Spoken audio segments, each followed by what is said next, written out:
Welcome back to the floor of ILW 2951. My name is Paul, Berserker 01, Batman Shelley, your professor on Galactic Historian, the proprietor of this museum. Thank you for coming by. Welcome to another lore tour.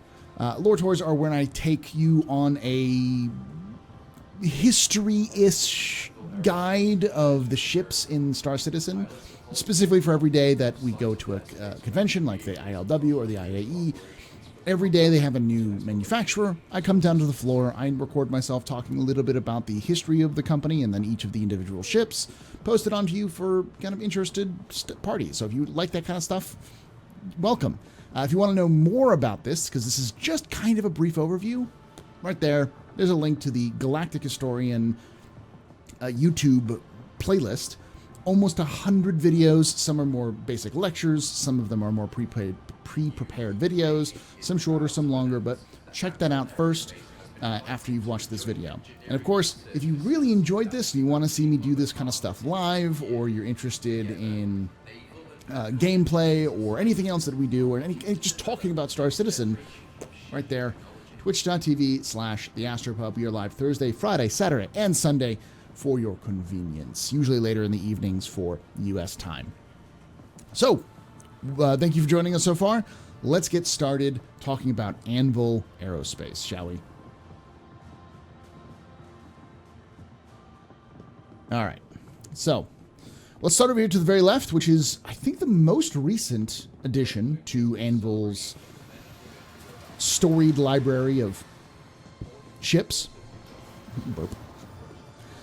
This is the Anvil Arrow. Now, the Anvil Arrow was built after years of research and development into fighters. The 30th century for Anvil has been essentially the century that they found themselves. And in fact, I'll mention this now that you're here. We're actually doing a 3-part video in Galactic Historian, that link up there, in Galactic Historian, talking about the origin of Anvil Aerospace, and the 3 major time periods it was around in, from the 2700s and before that to the 29th century and the 30th century. So the 26th and before, the 27th, the 27th, the 28th, the 28th, 29th, and 30th centuries. History teacher.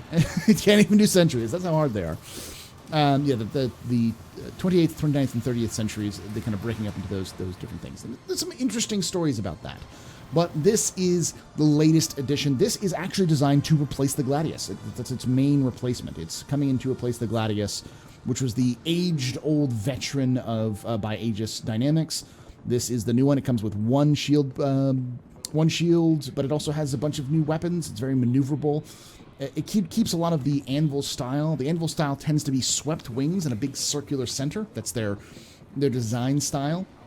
Taken from Case Aerospace, who was...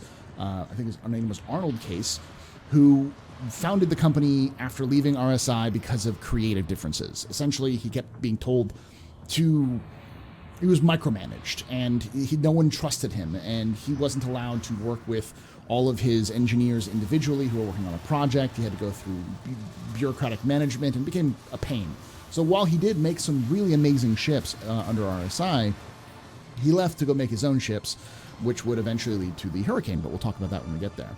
So the Arrow is designed with that kind of aesthetic in mind, but it also blends in centuries of experience in building a fighter and what a combat fighter needs. And of course, as always, Anvil Aerospace nailed what a fighter looks like. Fun fact also, in real life, the Arrow was actually designed by Jeremiah Lee, the creative lead of art for Star Citizen. So this is his first ship that he created, so it's pretty cool. Let's go around this way.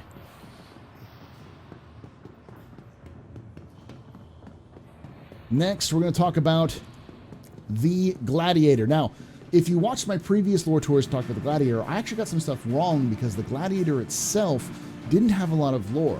As of this month, they've released a new jump point with the lore of the Gladiator in there. So I'll tell you a little bit about the Gladiator. It was first released in the late 29th century, around 2903, 2904.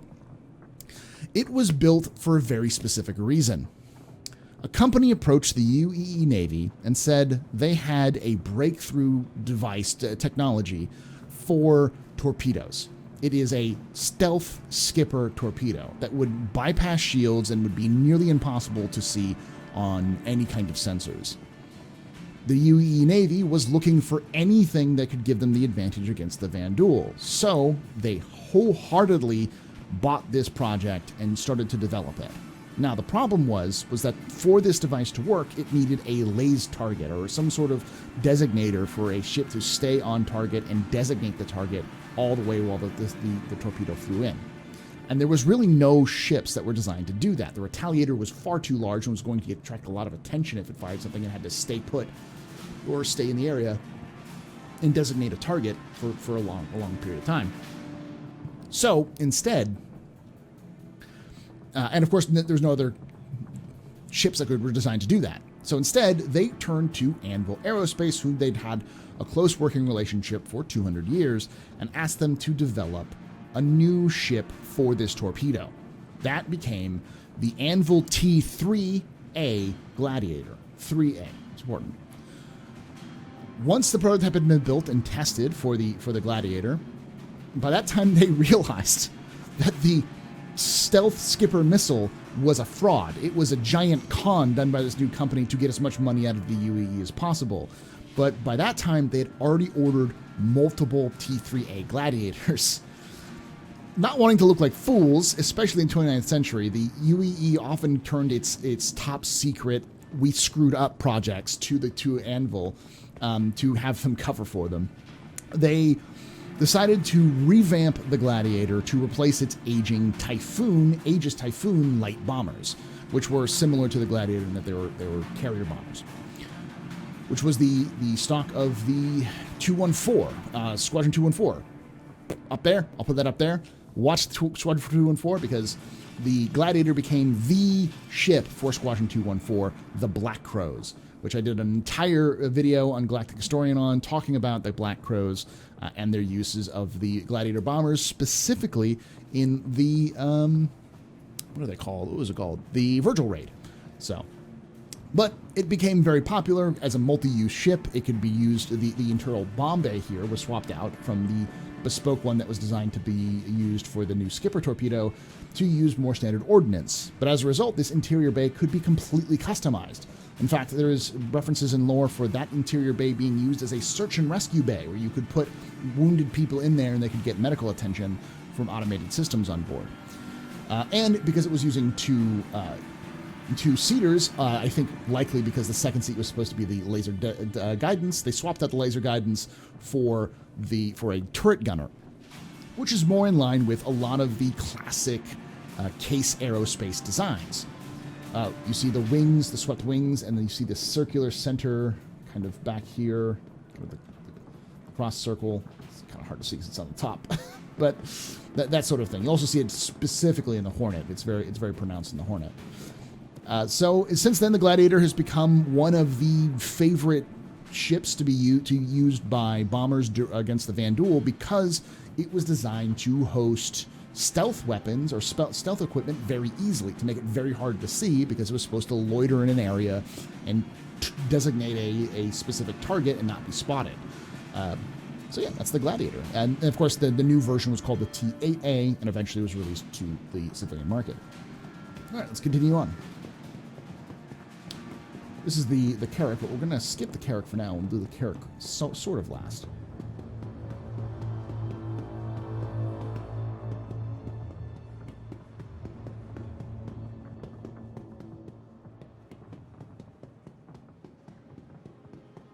All right. The Terrapin. So this is officially the oldest ship that Anvil has ever made. The Terrapin was the first ship they ever developed. Now, let's talk a little bit about Anvil's origins. Now, Case Aerospace went out of business hundreds of years ago, but the founder of Anvil won...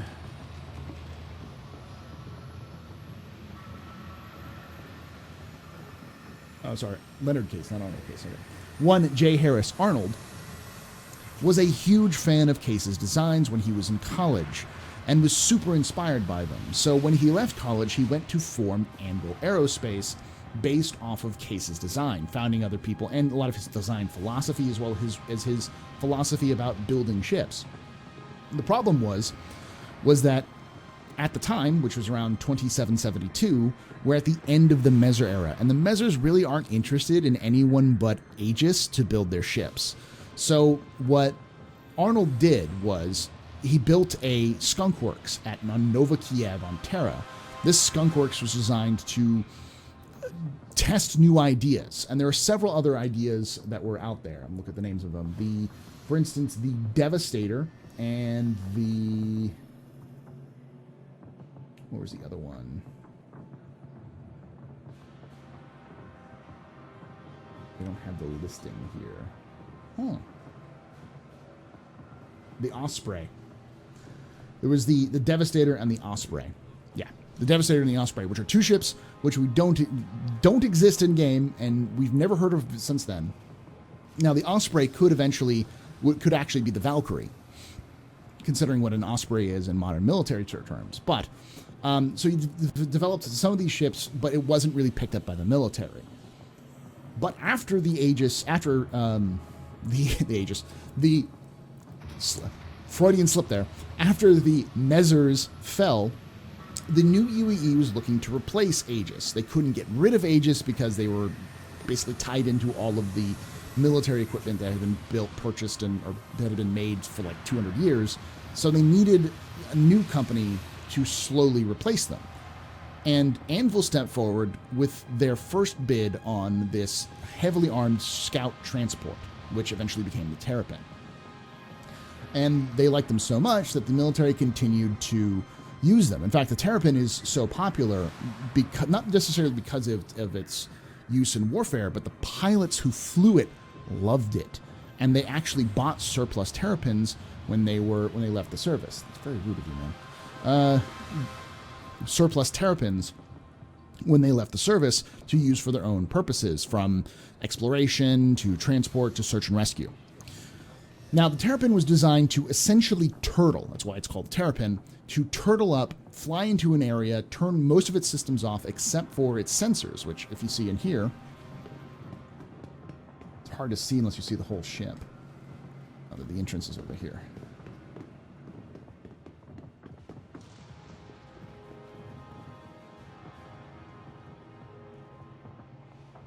Let's see if I can open this up.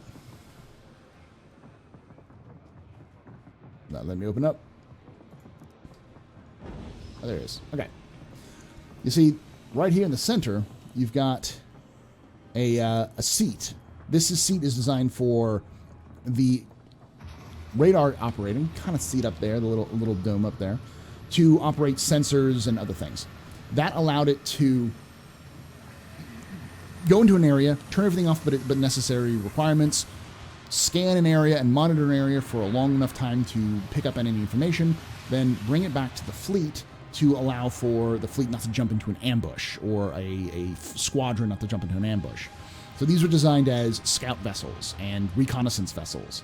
And if they got seen, they were able to essentially just take the damage as they ran away. That's why this thing is filled with armor. It's super, super duper tough. In fact, you see this little flap up here? This flap is to release the heat. There's so much armor on this thing that if it didn't release the heat, it would overheat and kill the entire crew.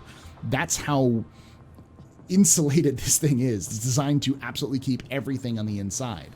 So they had to develop these flaps like that to allow for the heat to escape from the coolers. So this was kind of like the foot in the door for Anvil, but the Hornet was the thing that really made them the choice for the military over Aegis over the next couple of centuries. Now from then, let's go talk about the Hawk. The Hawk. What was the original project name? It was Project Brawler. Yeah, Project Brawler. So the Project Brawler was a project to create a close-range dogfighting and logistics support ship. essentially, the UEE in the mid-2900s, about 2935, they realized that they have ships that are dogfighters, which do really well at fighting other fighters. They have ships that are designed to take on bigger ships. But what they lacked was a ship that could essentially be a close-range, close-support fighter that could also escort larger ships. Something that can kind of fill multiple roles at once. Things that weren't necessarily connected to each other. So many different ship companies entered, but Aegis and Anvil were the only two who entered to the completion. Aegis entered a purpose-built, custom, bespoke-built Bearcat, which was a very good dogfighter, but it didn't do anything else very well. So the Hawk was the one that did everything it was asked to do, but not much of anything else. So they chose the Hawk. In fact, one of the generals who was in charge of observing the whole thing called it the Iron Hawk because of how tough it was, and that became a big promotional campaign later down the line. Well, it turns out that building a ship to do one specific role means it's very good at that one role and nothing else. So the military found that whenever they deployed the Hawks in close range support or escort duty, they would basically force any hostile elements just to leave. And leave to areas where the Hawk wouldn't do as well, specifically space, because the Hawk was designed to do a lot of escort stuff in atmosphere. So it did its job so well that it put itself out of its own job. Like, it couldn't do very much. So as a result, the Hawk is still being used by the military, but it's only used very, very specific purpose, very specific roles, and it's not as flexible as they wished it could have been. But that inflexibility meant that it was very, very good as kind of a knife-fighting, dogfighter, and ground support ship. And it's very rugged, has lots of aerodynamics to it, which meant it was very, very popular with bounty hunters. And so when it eventually was released to the market, instead of the U9A, I think it's the U9C Hawk, it was they made a lot of money off of it.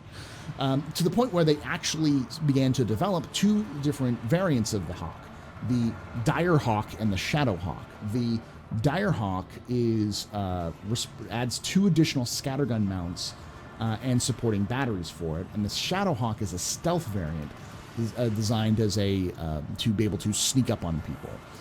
Both of these are aftermarket kits that currently exist, aftermarket kits that were originally designed and made by Consolidated Outlands. But they have been trying to bring those projects under the Anvil Aerospace roof, and some of them are working, some of them are not, but they're still under development. So that is the Anvil Hawk. All right, now let's look at the elephant in the room, the big boy here. This is the Carrack. So the Anvil Carrack has a very shady past. Right up there, you will see an entire video I did just on the Carrack, which is a pretty cool ship. The long and short of it, or the very brief short rundown of this, is that the Carrack was built specifically out of an accident.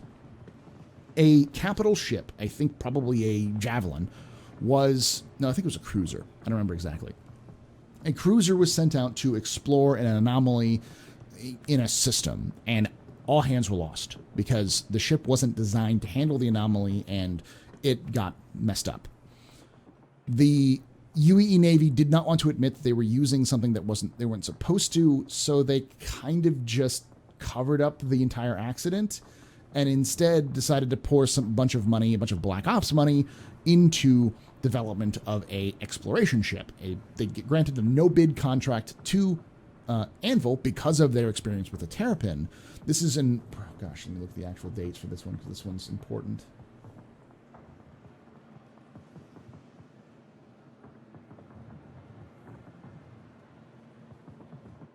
Uh, 28-22. So very shortly after they were built. Very shortly after the Hornet was developed, but not too far away from the Terrapin, which I don't think I fully said it was released. It was released in 2796, only about 20-ish years after they were founded. So this was built specifically for military exploration.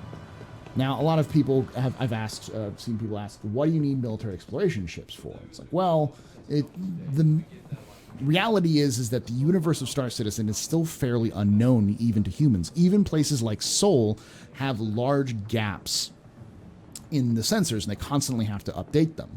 So they needed something that would be able to do survey and cartography work, as well as forward scouting, and do so at long ranges, especially along the front lines with the Xi'an. Now, though the Xi'an Cold War had sort of lessened a little bit, the older ships like the Perseus, which were designed to patrol that region, didn't have as good sensors, nor did they have any kind of dedicated sensors to continue to sweep for updated anomalies or just things that might have been left by the Xi'an as kind of tricky traps. So that's what the Carrack was designed to do. It did it very well, and eventually it was declassified. And almost the moment it was declassified, there was tons of people who were interested in it. But it took a lot longer for Anvil to get this approved. You see, the thing that made Anvil much different from the other ship manufacturers was that from the moment of the development of the Hornet, pretty much every Anvil ship was developed with a civilian variant right alongside it. Very few of these ships were not given a civilian version right away or approved for one. One of these was the Carrack.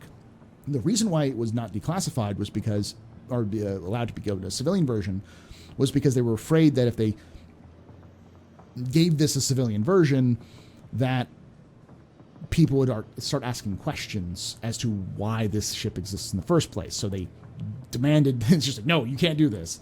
Eventually, the people who had covered up the whole thing got found out and drummed out of the military and put in jail for all of their negligence. By that time, Anvil was allowed to release a Carrack, and it's become very popular with even civilians. Though there are a couple of really crazy ones. There's one civilian Carrack that actually was being registered an SOS, and the advocacy put a standing kill order on it after the SOS. A lot of people think that they had discovered something very, very bad, and they needed to not let it get into a system, like a new disease or a new virus or some sort of biological contaminant, and they had to destroy it by all means necessary. And so they did, but it's still a mystery today. And there's an entire military Carrack that just disappeared and then showed up 2 years later, abandoned on a moon in a Xi'an system with none of the people there, that was otherwise perfectly capable. It wasn't damaged in any way. So there's a lot of weird mysteries that are involved with the Carracks, which are interesting to look at if you want to look into that history. Again, up there, you will see more of that information for the Carrack. All right, with that, let's move over and talk about the other major fighters and the history of Case Aerospace and Anvil Aerospace and where they kind of intersect. Go on and join us.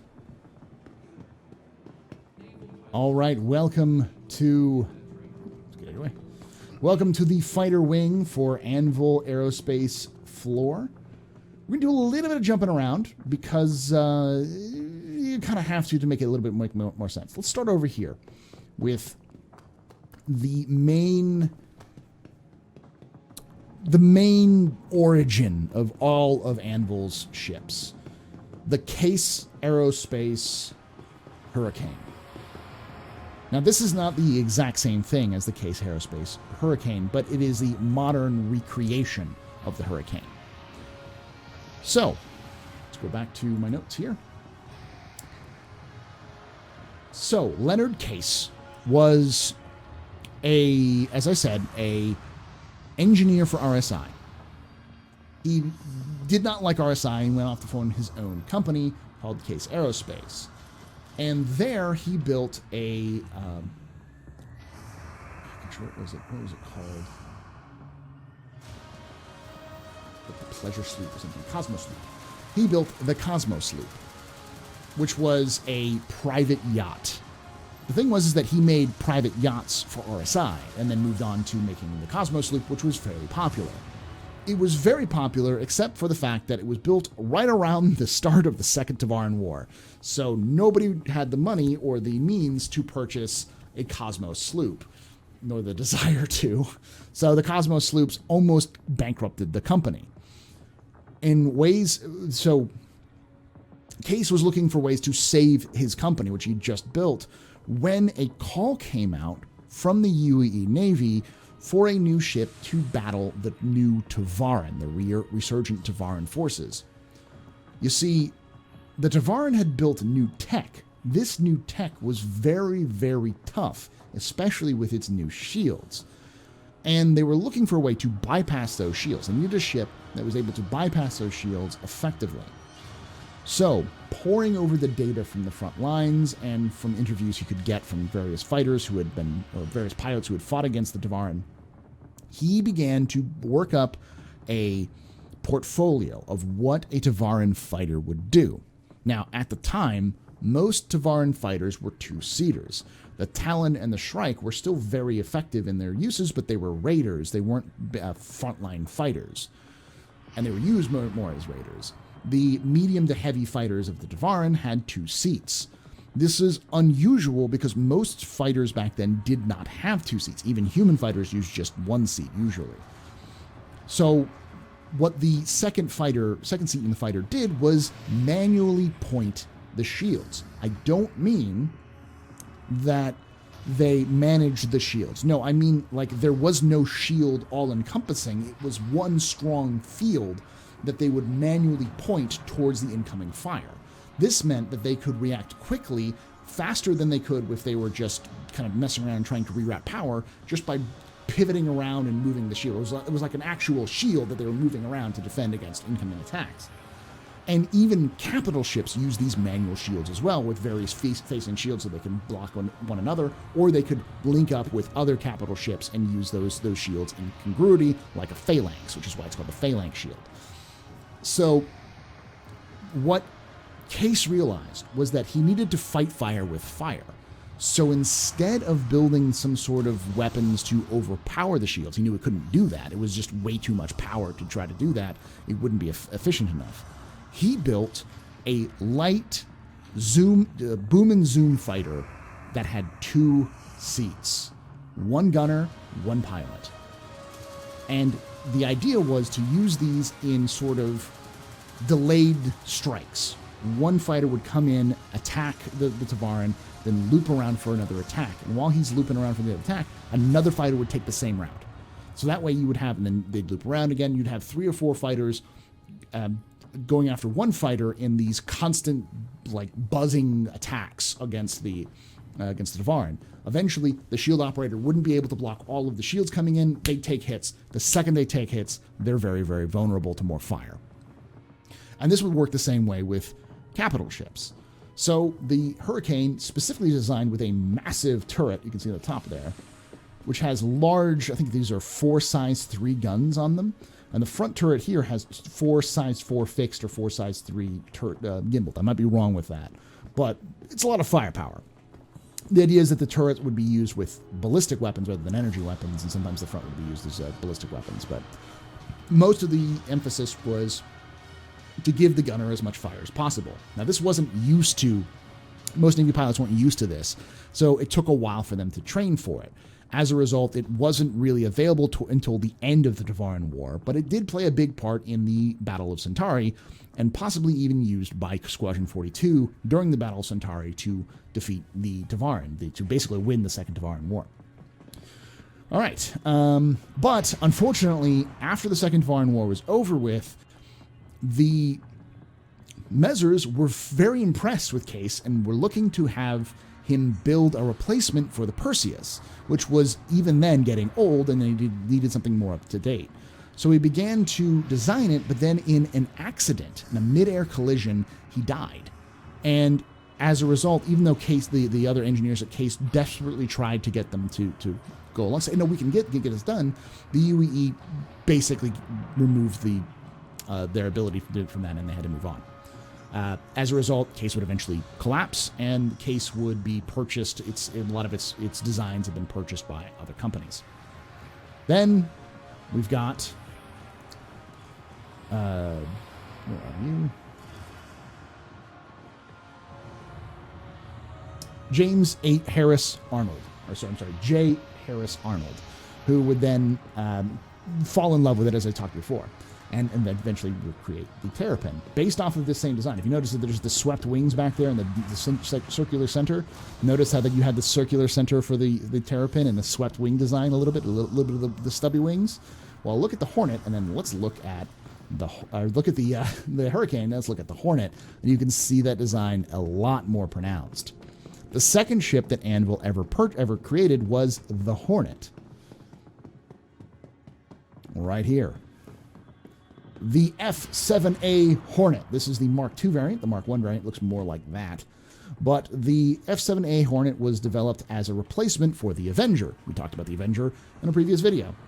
It was developed from the Avenger to replace it specifically to fight the Vanduul. So, taking what they learned from the Terrapin and taking hints and elements from the Hurricane, Anvil produced this. Now, I don't know exactly when this happens. It's never mentioned. But at some point in the history of Anvil Aerospace, the company that owned all of Case Aerospace's designs sued the hell out of Anvil Aerospace because Arnold was obviously ripping off Case Aerospace. So in the big boy move, the biggest big boy move I've ever seen in Star Citizen, he just bought the company. Or you're going to sue me. I'm just going to buy you now. You're mine now. Now I own the patents for Case Aerospace, so you can't sue me. So that is, was led to the re-release of the Hurricane because he had the rights to do so. So when the UEE needed something to defeat the resurgent Vanduul threats, they re-released that Hurricane. So the F8A became very popular amongst pilots. Not just very popular. The F8A Hornet is the most effective fighter in human history. In all of recorded history, no UEE fighter has ever scored as many kills, been as successful, or has flown as many sorties as the F8A. This is a little bit of a weird thing for the lore, but this is a fact that they have, that the Hornet is the best fighter humanity has ever produced and has been around for only about 100 years or so. So you're looking at the best damn space fighter ever. And it was so popular because not only was it being developed as a fighter for military use, but because of their experience with the Terrapin and how popular it was with civilians afterwards, they developed a civilian version alongside it. And they requested that they are allowed to do this by the Navy, and the Navy was thrilled about this idea because in this new era of the UEE, after the Measures, the UEE government was much more focused on giving the power to defend themselves to mercenaries and militia on the frontier. So the idea of getting a civilian stripped-down version of a military fighter was to sell it on the civilian market was an amazing idea that they wanted. So when you release the F8A and it gets released and it's glowing reviews from every military pilot who's ever flown it, and only a couple years later you release a civilian version, lots of people bought the civilian version.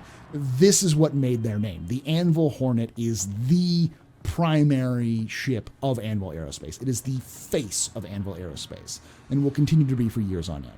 But you also notice, if you look at this design, a lot of the other designs, including the Arrow and the Hawk, take a lot of its design keys from this. You go from the kind of short, stubby Terrapin design to the much longer, it's kind of the cockpit style. Everything is much, even the wings. The wings fold, actually, funnily enough. The reason why these wings fold is because when they were extended, it was too big to fit inside an Idris, so they had to be developed to fold in to become more compact. So this actually is the same length as or the same width as a Gladius, or about the same width as a Gladius, but when it's folded in. So, goodness, this thing. All right, this is the first ship that was released in the era of experimentation by Anvil, the Anvil Valkyrie. Now, after they had just absolutely killed it with the Hornet, Anvil decided they wanted to try to do stuff that wasn't military-based, or was military-based but wasn't combat-focused. So they built a team who put up a bunch of variables, went to a supercomputer, because remember, there is no AI in Star Citizen, so you have to have these crazy big supercomputers, pumped everything they could into the supercomputer in terms of variables, waited like 2 years for the variables to come out to try to figure out, to predict what would be the most needed in terms of ships by the UEE Navy. A bunch of options came out, but again, Anvil was looking for something that wasn't combat but focused. And the one thing that they found was that there was a very big missing section of the military, which the military had known for almost 100 years, which is ground assault transports. We talked about this when we talked about with the Crusaders stuff. Go back and watch that as well, which would eventually give rise to the Hercules, was that the UEE just didn't have enough ground support that could survive landing and deploy stuff directly on the battlefield. But this was still years before they would make that call. So Anvil, in secret, began to develop a troop transport which had flexible capabilities of transporting a small vehicle. This became the Anvil Valkyrie, which can hold something like 20 troops, 20 to 40 troops in it, which is an insane amount of personnel carrying, as well as a lot of firepower for ground support. Designed, of course, in lore at least, the Aegis Redeemer is built to support the Valkyrie. It's designed to complement the Valkyrie from Aegis, as they knew that this was the primary ground assault, so they were going to use that instead. So this ship was built in secret, tested in secret. So when they started going, we need to build something for ground assault, and the Navy was like, Navy, Marines, and Army, we need something for ground assault. They released a bid for a heavy transport, which would eventually become the Hercules, and a light troop transport, or lighter troop transport. And they basically gave word for word what the computer said they were going to give them. And so Anvil just was like, you mean this? And just slid out the Valkyrie. They're like, oh yeah, we've already tested it. It's completely good. Here, try it. And it's like everything Anvil, it has been incredibly popular. It was given a civilian version fairly shortly afterwards. And as a result, it's used in lots of different things you may not think about. Mining expeditions, because of its ability to hold something like a rock in it. It's also very good for surveyors because you can put all your equipment and like even like a small, like an Ursa rover in the back and be able to increase your range. So what many surveyors do for civilians is they'll fly one of these things in, drop off the people, a lot of people, plus equipment. They sit there, they kind of do what they need to do for surveying a region, and then they all pile back into the Valkyrie and then fly to the next section, and you can speed up your surveying time by a lot because you have this heavy lift transport, or not heavy lift, but like the transport the way it's designed. But it's also very, very well loved by any ground pounder, any grunt in the UEE loves the Valkyrie because it is smooth, and everyone who flies the Valkyries, the dropship command, they love this thing. They rave about it all the time. It's the best way to fly, is what they say. So that's the Valkyrie. All right, and lastly, we've got the latest and greatest. Not quite the latest and greatest, because I think the Arrow was built after this, but the F8A Lightning. I almost said Super Hornet. The F8A Lightning, and this poor fellow's desperately trying to rent it.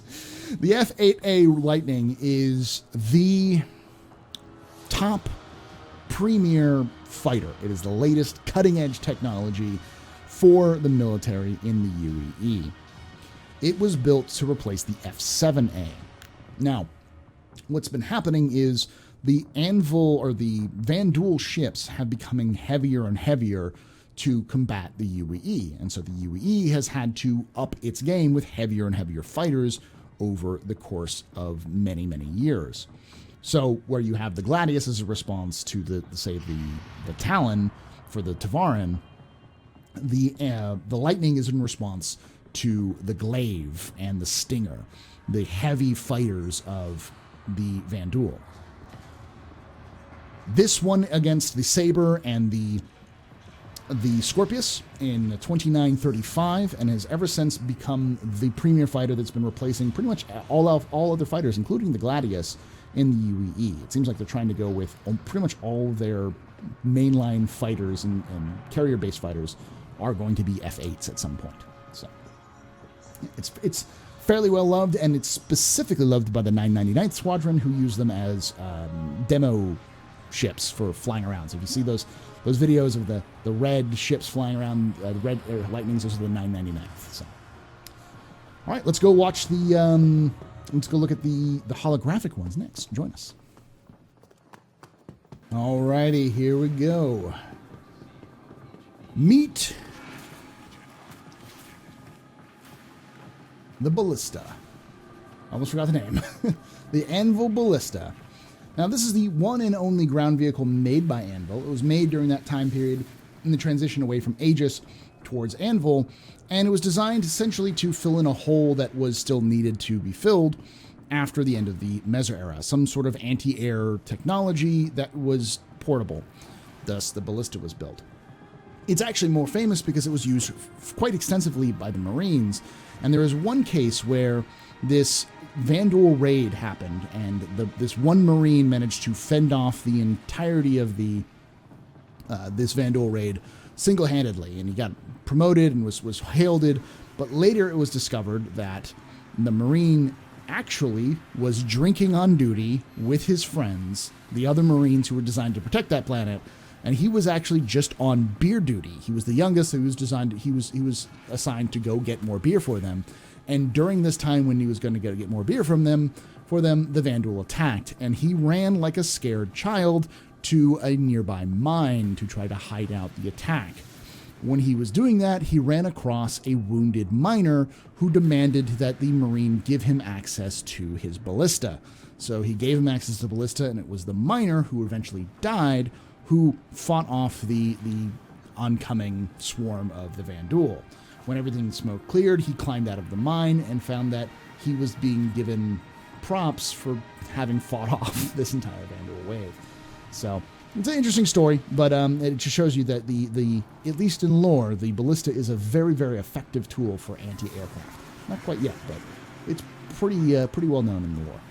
All right, let's move on to the last one. I think that actually might be it. Yeah, there's nothing else here. Yeah, that's it.